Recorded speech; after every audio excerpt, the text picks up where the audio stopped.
Good afternoon, everyone. It's really my pleasure to be here with you today. I want to begin by thanking Senator Landrieu for her leadership over the years on this issue. When I was in the state legislature 6 short months ago, I worked with the senator, and I'm very proud to stand here today next to her as a member of Congress and honored to join her in co-chairing the Adoption Caucus in the House. 6 years ago in the Assembly, I started the Foster Care Committee, and I traveled the state conducting focus groups with foster children, foster parents, social workers, etc. And without exception, every time I met a group of children who were in the system, they always said that the one thing that they wanted was an adult that would work with them who was not paid to be with them. And what they were describing in their own way was really a mentor. And so the purpose of what we're talking about today is, number one, of course, it's National Foster Care Month, but also the Foster Care Mentoring Act, legislation that the senator has worked on for years, and I'm happy to join her this year as a co-author of the bill in the House. And the Foster Care Mentoring Act specifically will improve the outcome of the children in the system by authorizing $15 million to establish statewide mentoring programs. And what this means is that a state would be eligible for $600,000 to establish or expand a mentoring program.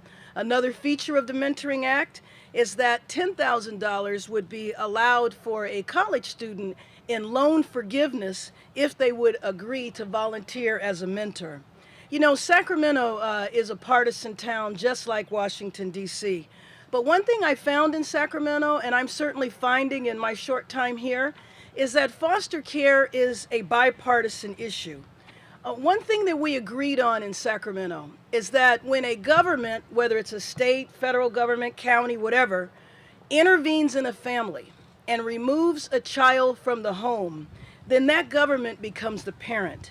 And if we do not properly care for the children, then you can raise the question as to whether or not we're guilty of abuse or neglect. So although this is tough economic times, this is a small amount of money to meet our obligation. A fact we know is that when the government does not properly fulfill its responsibility as a parent, then the cost to the individual child as well as to society is enormous. The outcome for these children, we also know, is often tragic. My Republican colleagues in Sacramento would often tell me that they would never vote for an appropriation except for when it was for foster children. I look forward to working on this legislation in the House, continuing to work with Senator Landrieu, and several months from now, standing here ready to move this legislation forward. Thank you very much, and now I'd like to introduce the senator. Thank you, Congresswoman Bass. The Congresswoman has been a long-standing and effective and passionate advocate for foster children in California. And as Speaker of the Assembly, she designed and built and passed several significant pieces of legislation to help reform the foster care system in California. And she has brought that tremendous energy and expertise and compassion and passion to this issue here in Washington. And I am so pleased that we have decided to partner together on this important piece of legislation. I am thrilled to have her help and support as we seek to build bipartisan support among our colleagues for a bill that makes just a tremendous amount of sense. When you think about the 450,000 approximate children that are in the foster care system in the United States, the Congresswoman is absolutely right. These children are now our children. The government has primary responsibility for these children, about 0.5% of all children in America. And we should keep them in our minds and our hearts every day when we come to work, and particularly this month, which is Foster Care Month, to help the country, A, know about these 450,000 children, to B, understand that they really are our children. They have been removed from their homes for a variety of different reasons, and now they're in the care of either foster parents, but under the watchful eye of state and local and federal government.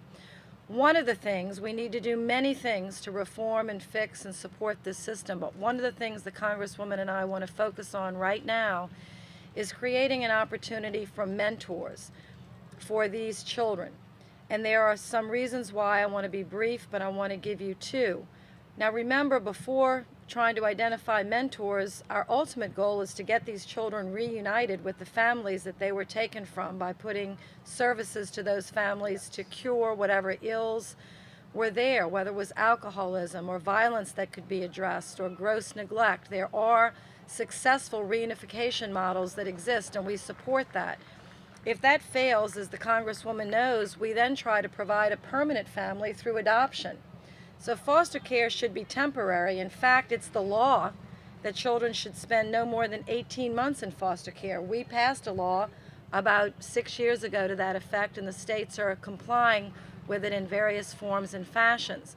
So foster care is meant to be temporary and a quality placement where children can be safe and be nurtured until they can find a forever family. But in the meantime, the Congresswoman and I know, because we've seen a program work so successfully in California, that providing a trained and academic mentor for children that are in this transition can be so effective. And I want to share one story and then turn it over to a young woman who came through the foster care system and will share her personal story and introduce two other young people that are with us that will share their personal stories. A young man joined us here 2 years ago in Washington. His name was John Paul from the state of California. He is not here, but I have a statement from him and I'd like to read a part of it in the record. He really is a phenomenal individual because when you understand what he went through, you will agree with me. He really is one in a million. He says, on June 12, 2010, at 7 a.m., I accomplished something that so few of my fellow foster care alums have. I graduated from the university. At the end of the summer, I also did something that even few have a chance to do. I entered graduate school. He said, this might not sound like it's a great deal, but from my peer group, so when you understand that from the summer before my 9th grade to the year of my senior year, I moved a total of 12 times. I attended 13 different high schools and spent almost one academic year out of school because of the time it took to transfer between school districts. This is outrageous that any child in America in our foster care system would have to go to 13 different high schools. It's a wonder he graduated, and it's a miracle that he got through college. But he's just one of those special kind of kids that persevered. A mentor would have been a tremendous help for him as he moved from school to school, somebody that would stay with him and help him. Now, he achieved it on his own, but there are thousands of children that do not have the determination or the ability to succeed against these incredible odds. That's what our bill will help to find, some stability in transitions for foster kids while we work on returning them to their biological families and while we work to move them on to a permanent family through adoption.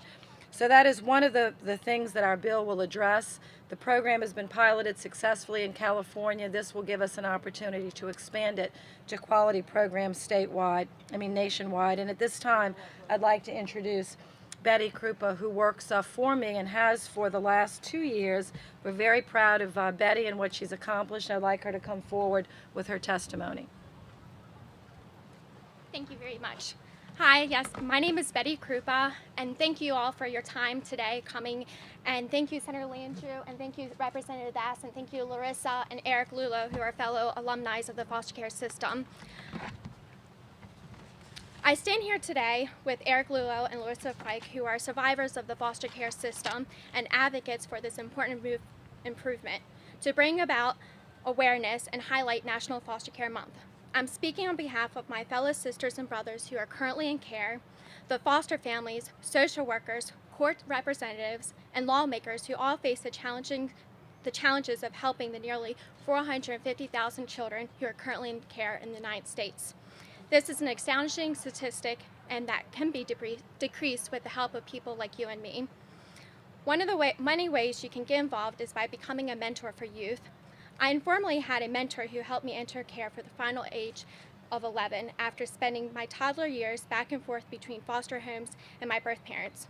I give credit to a DARE officer in the Baltimore County Public School Systems in Baltimore, Maryland, who educated our class about the meanings and importance of verbal, sexual, and physical abuse and how it can negatively affect your whole life. Growing up, I always knew something was wrong, but Officer Phillips helped put things into perspective. During a time I hit my all-time low and was severely depressed, she helped me realize what was occurring was severe abuse and it wasn't my fault. And I knew I needed to get out and never return again. Again, Officer Phillips kept in touch with me during my time in foster care. She would take me out shopping, participate in activities that normal children would do, and she was always there if I needed someone. Having this mentor, I always knew I could count on to help me stay stable and develop a sense of security.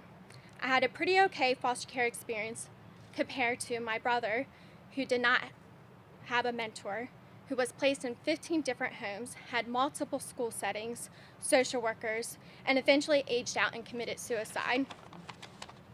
I am proud to say that I survived. I'm in the 3% of foster children who graduate from college and make it without going to jail and becoming homeless.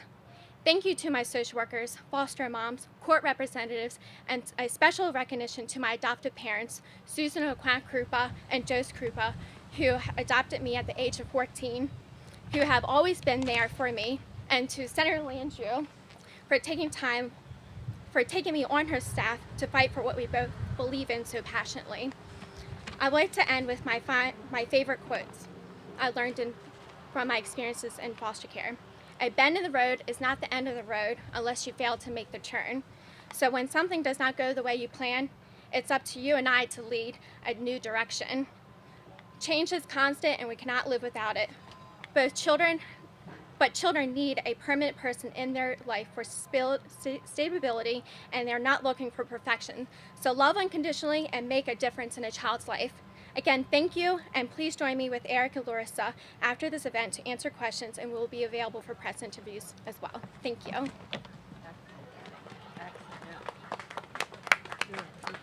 Any questions or? All right, I think that's fine. Thank you all. Thank you.